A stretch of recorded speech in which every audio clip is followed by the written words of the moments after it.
Today I'll talk about sales control. It is part of my series of lecture on sales management. Sales control refers to the operations that manager undergo to keep track of and make predictions about sales of their company. Sales control strategy depends on business model and business strategy, and sales control is basically a priority setting procedure. For sales control, we need to know the customer, channel, or partner. We also need to know the potential or realized profit of customer, channel, partner, and we need a good forecast. What are the goals of sale control? These are goals of sale control. One is to optimize the results, that is market share, sales volume, sales margin, etc. The second is to improve delivery capabilities. The third is to lower working capital. And the fourth is revising the sales policy and sales strategy.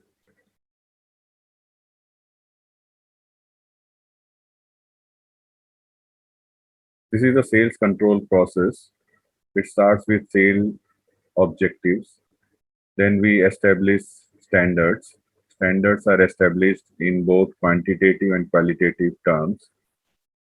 Then we do measurement by data collection. Then we compare the actual performance versus expected performance of the company. And then we take remedial actions if there are any.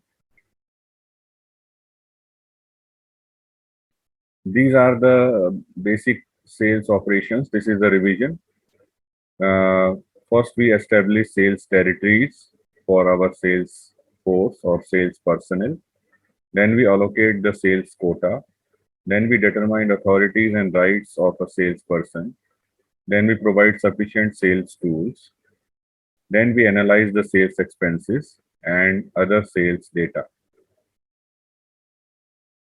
These are the types of sales control. Sales control can be outcome based or behavior based. Outcome based includes sales performance and sales expenses. These are both the basically quantitative variables. Then behavior based include sales effort and ethics.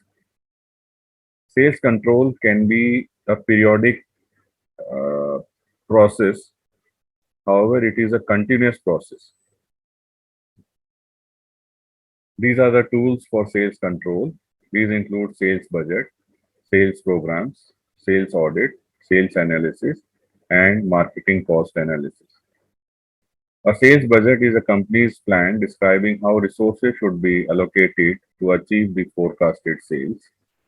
It imposes an overall constraint in terms of cost as well as time.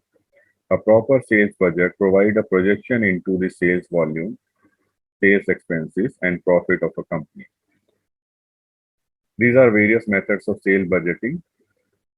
These include affordable method, amount a company can afford.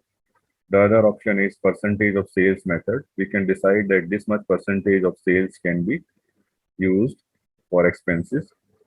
Then competitive parity method. For this, we need the data from our competitors. Then sales budget can also be, the cost can also be determined on the basis of objective and task, or we can do the zero budget method.